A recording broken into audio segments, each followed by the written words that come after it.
Saudara-saudari terkasih, pada minggu ini kita akan mendengarkan firman yang menceritakan Tuhan Yesus menyampaikan pesan perpisahan kepada murid-muridnya.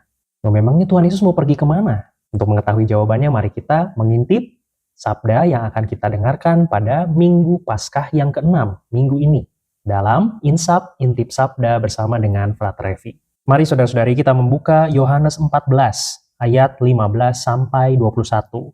Teks bacaan Injil yang akan kita dengarkan minggu ini sebetulnya masih lanjutan dari bacaan Injil minggu lalu.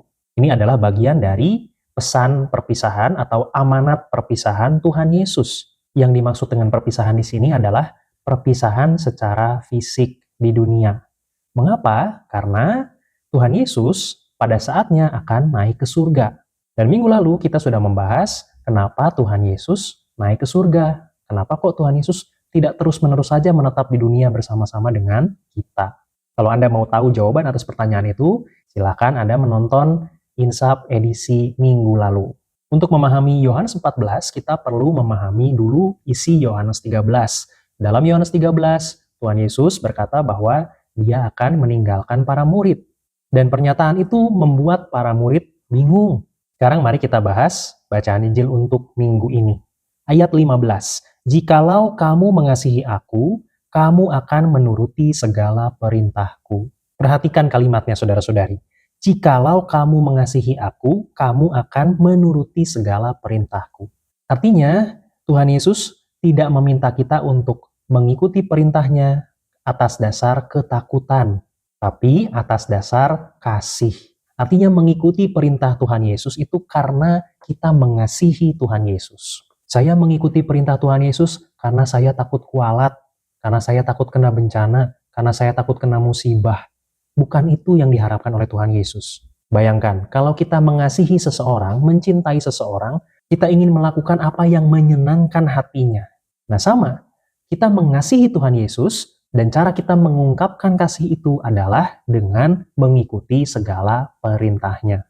Lalu pertanyaannya sekarang adalah, memang apa sih perintahnya Tuhan Yesus itu? Karena ini adalah Injil Yohanes, maka kita perlu melihat di dalam Injil Yohanes, Tuhan Yesus pernah memberikan perintah apa? Nah, tepat satu pasal sebelum pasal 14, yaitu Yohanes pasal 13, di sana kita akan menemukan sebuah teks yang berjudul Perintah Baru. Tepatnya dalam Yohanes 13 ayat 34. Di situ Tuhan Yesus berkata kepada para muridnya, Aku memberikan perintah baru kepada kamu, yaitu supaya kamu saling mengasihi, sama seperti aku telah mengasihi kamu, demikian pula kamu harus saling mengasihi.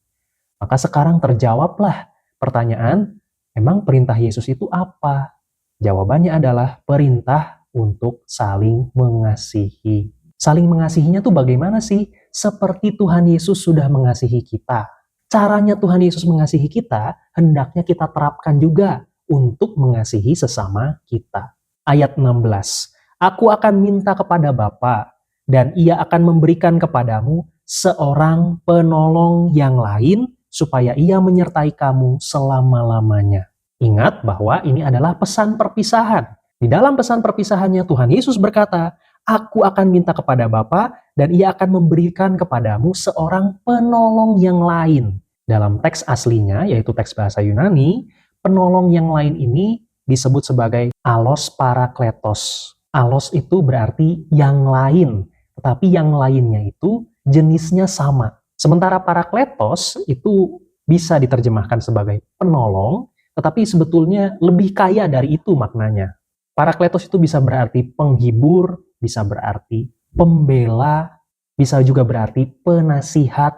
Intinya adalah sosok yang menemani kita, yang mendampingi kita, supaya kita tidak sendirian. Kalau Tuhan Yesus akan memberikan kepada kita alos parakletos, maka yang dimaksudkan adalah penolong yang lain, tapi yang lainnya ini sama dengan Tuhan Yesus. Sehakikat dengan Tuhan Yesus. Karena kita tahu bahwa Tuhan Yesus adalah Allah, berarti penolong yang lainnya juga adalah Allah. Siapakah itu? Adalah yang kita sebut sebagai Roh Kudus. Pribadi Allah yang ketiga dalam Tritunggal. Roh Kuduslah yang akan menjadi penolong para murid, juga termasuk penolong kita sampai selama-lamanya. Dia menemani, dia membela kita, dia menghibur kita, dialah yang menjadi penasihat juga untuk kita. Dalam ayat 17 dikatakan bahwa sang penolong yang lain itu disebut oleh Tuhan Yesus roh kebenaran. Dunia tidak dapat menerima roh kebenaran ini, sebab dunia tidak melihat dia dan tidak mengenal dia. Tetapi kamu mengenal dia, sebab ia menyertai kamu dan akan diam di dalam kamu. Saudara-saudari, kalau Injil Yohanes menggunakan kata dunia, itu biasanya dikaitkan dengan hal-hal yang kurang baik. Jadi, kata dunia di sini bukan berarti dunia yang kita sekarang tinggali, tetapi yang dimaksud oleh Injil Yohanes dengan dunia adalah kenyataan-kenyataan yang kurang baik, orang-orang yang kurang baik, tindakan-tindakan yang kurang baik, pokoknya segala sesuatu yang kurang baik, nah itu diwakili oleh kata dunia. Sekali lagi, ini khusus untuk Injil Yohanes. Maka masuk akal kalau Tuhan Yesus berkata, dunia tidak dapat menerima dia. Karena pihak jahat, orang-orang jahat, tidak mungkin mau menerima sang roh kebenaran ini. Tetapi kamu, maksudnya adalah para murid Yesus, termasuk juga kita, mengenal dia, mengenal sang roh kebenaran, mengenal sang alos parakletos itu, sang penolong yang lain itu. Sebab ia menyertai kamu dan akan diam di dalam kamu. Yang dimaksud dengan diam di sini adalah tinggal menetap, bukan hanya tinggal sementara saja. Roh Kudus, sang penolong, akan tinggal tetap di dalam diri kita. Lanjutannya, aku tidak akan meninggalkan kamu sebagai yatim piatu. Aku datang kembali kepadamu. Yatim piatu ini menggambarkan kondisi sendirian, tidak punya pelindung, tidak punya teman. Dan Tuhan Yesus tidak mungkin membiarkan kita menjadi yatim piatu. Ayat 19, tinggal sesaat lagi dan dunia tidak akan lagi melihat aku, tetapi kamu melihat aku, sebab aku hidup dan kamu pun akan hidup. Meskipun Tuhan Yesus akan wafat di salib, tetapi dia akan bangkit, dia akan hidup. Dan karena kebangkitannya ini, para murid juga akan ikut hidup. Maksudnya apa? Kebangkitan Tuhan Yesus adalah bukti bahwa Tuhan Yesus sudah mengalahkan kuasa maut, kuasa dosa. Dan siapapun yang percaya kepadanya juga akan ambil bagian dalam kuasa itu. Maka para murid Yesus pun akan mengalami kebangkitan yang sama. Mereka juga akan ikut hidup. Kehidupan macam apa yang dimaksud? Tentu saja kehidupan kekal bersama dengan Allah. Ayat 20. Pada waktu itulah kamu akan tahu bahwa aku di dalam Bapa-Ku dan kamu di dalam aku dan aku di dalam kamu. Secara sekilas ini adalah pernyataan yang agak rumit. Tetapi kalau kita membacanya perlahan-lahan, pertama Tuhan Yesus berkata, aku di dalam Bapa-Ku. Allah Bapa, Tuhan Yesus, dan Roh Kudus, ini adalah 3 pribadi dalam satu kesatuan yang erat, kesatuan yang intim, satu kodrat. Allah Tritunggal. Dan ternyata yang bersatu itu bukan hanya 3 pribadi Allah ini, tetapi Tuhan Yesus juga menambahkan, kamu di dalam aku dan aku di dalam kamu. Artinya kita dan Tuhan Yesus juga diajak untuk bersatu. Kalau kita bersatu dengan Tuhan Yesus, maka kita bisa mengambil bagian dalam kuasanya Tuhan Yesus mengalahkan kuasa jahat. Ayat 21, barang siapa memegang perintahku dan melakukannya, dialah yang mengasihi aku. Dan barang siapa mengasihi aku, ia akan dikasihi oleh Bapa-Ku, dan aku pun akan mengasihi dia dan akan menyatakan diriku kepadanya. Ayat 21 ini adalah penegasan dari apa yang tadi sudah disampaikan dalam ayat ke-15. Kalau kita mengasihi Tuhan Yesus, maka kita akan menjalankan semua perintahnya. Dengan kata lain, menjalankan perintah Tuhan Yesus itu adalah bukti bahwa kita mengasihi Tuhan. Jadi kalau kita mengasihi Tuhan, kita tidak perlu banyak berkata-kata, saya mengasihi Tuhan Yesus. Yang lebih utama bukanlah perkataan, bukan omong saja, tetapi bukti nyata. Apa bukti nyatanya kalau kita mengasihi Tuhan Yesus? Menjalankan segala perintahnya. Sekarang mari kita mengintip bacaan pertama yang diambil dari Kisah Para Rasul, bab 8, ayat 5-8, dilanjutkan dengan ayat 14-17. Dan Filipus pergi ke suatu kota di Samaria dan memberitakan Mesias kepada orang-orang di situ. Saudara-saudari, perlu kita ketahui dulu bahwa Filipus yang dimaksud dalam teks ini bukanlah Filipus Rasul. Apakah Anda masih ingat bacaan pertamanya minggu lalu? Minggu lalu kita mendengarkan bacaan pertama yang mengisahkan tentang pemilihan 7 diakon pertama. 7 orang yang diangkat oleh para rasul untuk menjadi pelayan meja. Bagaimana cerita lengkapnya? Silahkan simak Insap edisi minggu lalu. Kalau Anda perhatikan teks bacaan pertama minggu lalu, maka salah satu dari 7 orang diakon pertama yang dipilih oleh para rasul bernama Filipus. Nah, Filipus yang dimaksud dalam bacaan pertama untuk minggu ini adalah Filipus yang dipilih menjadi diakon untuk membantu para rasul. Filipus pergi ke suatu kota di Samaria. Mungkin sudah beberapa kali kita bahas dalam Insap bahwa orang Samaria adalah orang yang diremehkan oleh bangsa Yahudi karena mereka adalah orang-orang Yahudi yang sudah bercampur dengan bangsa lain. Nah, kalau pewartaan tentang Mesias sudah sampai ke Samaria, ini menjadi bukti bahwa kekristenan itu tidak hanya untuk orang Yahudi saja, tetapi juga untuk semua bangsa yang ada di dunia. Tuhan Yesus tidak membeda-bedakan orang, tidak menganggap satu kelompok lebih tinggi daripada kelompok yang lain. Buktinya, orang Samaria yang waktu itu dianggap rendah, diremehkan, juga mendapatkan pewartaan Injil yang diwartakan salah satunya oleh Filipus. Ayat yang ke-6 dan ke-7 menceritakan bahwa Filipus mengadakan banyak mukjizat di sana. Bahkan bisa mengusir roh-roh jahat, bisa menyembuhkan orang sakit. Dan karena semuanya itu, maka orang-orang di Samaria menerima pewartaan Filipus. Dan pada ayat yang ke-8 dinyatakan bahwa sangat besarlah sukacita dalam kota itu. Namanya juga pewartaan Injil, pewartaan kabar gembira. Maka orang-orang yang diberi pewartaan Injil ini merasakan sukacita yang sangat besar. Lalu ayat yang ke-14, ketika rasul-rasul di Yerusalem mendengar bahwa tanah Samaria telah menerima firman Allah, mereka mengutus Petrus dan Yohanes ke situ. Kabar tentang pewartaan Injil di Samaria itu pasti menjadi kabar yang menghebohkan. Sekali lagi, karena orang-orang Yahudi kurang suka pada orang Samaria. Apalagi orang-orang yang ada di Yerusalem. Yerusalem ini tempatnya orang Yahudi tulen, pusatnya. Pasti orang-orang di Yerusalem akan gempar mendengar kabar bahwa pewartaan tentang Yesus sudah sampai ke Samaria. Lalu mengapa Petrus dan Yohanes diutus untuk datang ke Samaria? Jawaban sederhananya adalah supaya ada pengesahan dari otoritas, dari pimpinan. Kita ingat bahwa Petrus dan Yohanes ini adalah rasul-rasulnya Tuhan Yesus. Mereka diberi kuasa oleh Tuhan Yesus untuk melanjutkan penggembalaan umat. Dengan datangnya Petrus dan Yohanes ke Samaria, ini ingin menandakan bahwa pewartaan di Samaria ini adalah pewartaan yang sah.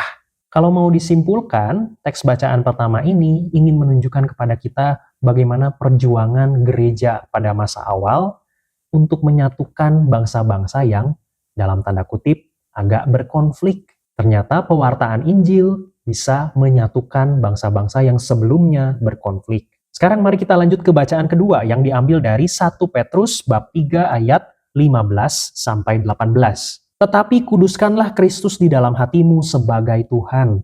Seperti yang kita sudah bahas minggu lalu, kudus itu sebetulnya berarti sesuatu yang dikhususkan, yang dipisahkan. Karena kualitasnya lebih daripada yang lain. Kalau sesuatu itu kudus, maka sesuatu itu dipisahkan atau dikhususkan, berbeda dari yang lain. Karena yang kudus itu kualitasnya lebih baik daripada yang biasa-biasa. Kalau Petrus meminta kita untuk menguduskan Kristus di dalam hati kita, maka itu berarti bahwa kita diminta untuk menyediakan tempat yang khusus untuk Tuhan Yesus. Tempat yang paling tinggi, tempat yang paling terhormat. Dan di sini dikatakan Tuhan Yesus di dalam hati kita harus ditempatkan sebagai Tuhan. Tuhan itu punya sifat berkuasa atas segala-galanya. Maka kalau kita menempatkan Yesus sebagai Tuhan, artinya kita percaya bahwa Dia yang ditempatkan secara khusus ini punya kuasa atas kehidupan saya. kita menyerahkan segala sesuatu kepadanya, membiarkan Dia yang berkarya. Maka kalau kita sudah menempatkan Yesus sebagai Tuhan, kita diajak untuk tidak takut lagi, tidak cemas lagi, tidak khawatir. Lalu lanjutannya, dan siap sedialah pada segala waktu untuk memberi pertanggungan jawab kepada tiap-tiap orang yang meminta pertanggungan jawab dari kamu tentang pengharapan yang ada padamu. Tetapi haruslah dengan lemah lembut dan hormat. Jadi kalau ada yang bertanya kepada kita, kalian kok hidupnya baik sih? Dari mana kebaikan itu berasal? Kita bisa menjelaskan kepada orang-orang itu bahwa kebaikan itu datang dari Tuhan Yesus. Kita adalah orang-orang Kristen, pengikut Kristus, yang mengasihi Tuhan Yesus. Bagaimana kasih itu diungkapkan? Tadi kita kembali lagi ke bacaan Injil. Kasih kepada Tuhan Yesus diungkapkan dengan cara menaati segala perintahnya. Tapi oleh Petrus kita dihimbau untuk menjelaskan dengan lemah lembut dan hormat. Jadi jangan sampai kita mewartakan Tuhan Yesus tetapi dengan cara yang kasar, dengan tidak hormat. Bukan dengan sikap yang arogan, bukan dengan cara yang sinis, tidak dengan cara marah-marah. Karena dengan cara yang lemah lembut dan penuh hormat, maka pewartaan kita akan diterima. Karena pada dasarnya, pewartaan adalah ungkapan kasih kita kepada Tuhan Yesus dan kepada orang-orang yang sedang menerima pewartaan ini. Ayat 16, dan dengan hati nurani yang murni, supaya mereka yang memfitnah kamu karena hidupmu yang saleh dalam Kristus, menjadi malu karena fitnahan mereka itu. Jadi Petrus memberikan nasihat kepada kita bahwa kalau kita difitnah, kita tidak perlu membalas dengan cara yang terlalu rumit. Cukup buktikan bahwa hidup kita baik, hati kita murni. Itu sudah sangat cukup. Kadangkala kalau fitnah dibalas lagi dengan perkataan atau dengan pembelaan yang berlebihan, malah justru masalahnya semakin besar. Ayat 17, sebab lebih baik menderita karena berbuat baik, jika hal itu dikehendaki Allah, daripada menderita karena berbuat jahat. Saudara-saudari, di sini Petrus mengatakan dengan tegas bahwa orang baik itu tidak selalu dalam keadaan yang nyaman, tidak selalu happy-happy. Orang baik juga bisa menderita. Tetapi penderitaan karena berbuat baik itu jauh lebih baik daripada kita menderita karena kita berbuat jahat. Jadi jangan bosan berbuat baik. Jangan kecil hati kalau kita mengalami penderitaan ketika kita berproses menjadi orang baik. Karena Tuhan Yesus pun melakukan hal yang sama. Dia memperjuangkan yang baik melalui penderitaan di salib. Para rasul pun melakukan hal yang sama. Mengusahakan yang baik melalui aneka macam usaha yang tidak lepas dari penderitaan. Ayat 18, sebab juga Kristus telah mati sekali untuk segala dosa kita, Ia yang benar untuk orang-orang yang tidak benar, supaya Ia membawa kita kepada Allah. Ia yang telah dibunuh dalam keadaannya sebagai manusia, tetapi yang telah dibangkitkan melalui Roh. Dengan tegas di sini Petrus mengatakan Tuhan Yesus itu wafat satu kali, tapi untuk menebus dosa dunia. Dia adalah orang benar yang mau mengorbankan diri untuk orang-orang yang tidak benar. Siapakah orang-orang yang tidak benar itu? Kita semua manusia yang berdosa ini. Supaya kita, orang-orang yang berdosa ini, bisa berjumpa, bersatu dengan Allah. Penebusan Tuhan Yesus di salib berkuasa untuk membebaskan kita dari kuasa dosa. Maka kita sebagai orang-orang yang sudah ditebus ini, mari kita menyatukan diri dengan Sang Penebus. Mari kita mengasihi Sang Penebus dengan cara mengikuti segala perintahnya. Kesimpulannya saudara-saudari, Tuhan Yesus memang meninggalkan para muridnya secara fisik, yaitu ketika peristiwa kenaikan Tuhan ke surga. Akan tetapi itu bukanlah sebuah kerugian, justru itu adalah sebuah keuntungan. Setelah Tuhan Yesus naik ke surga, para murid menerima pencurahan Roh Kudus, menerima Sang Penolong yang lain, Allos Parakletos. Penolong ini serupa, sehakikat dengan Tuhan Yesus. Artinya dia adalah Allah, dia adalah Roh Kudus. Roh Kudus adalah pribadi Allah yang menemani kita setiap saat, tinggal di dalam diri kita, menjadi penolong, menjadi penghibur, menjadi pembela dikala kita mengalami kesulitan. Roh Kudus ini membantu kita untuk menjalankan perintah Tuhan Yesus, yaitu saling mengasihi. Roh Kudus ini juga membantu kita untuk meruntuhkan tembok-tembok perpecahan. Seperti halnya yang terjadi di dalam bacaan pertama. Roh Kudus menggerakkan gereja untuk berrekonsiliasi.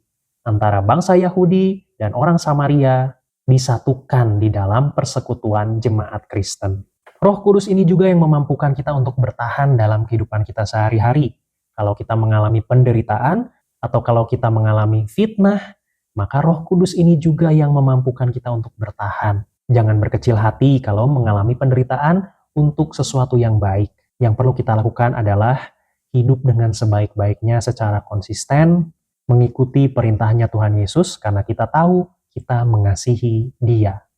Kemuliaan kepada Bapa dan Putra dan Roh Kudus, seperti pada permulaan, sekarang, selalu, dan sepanjang segala abad. Amin.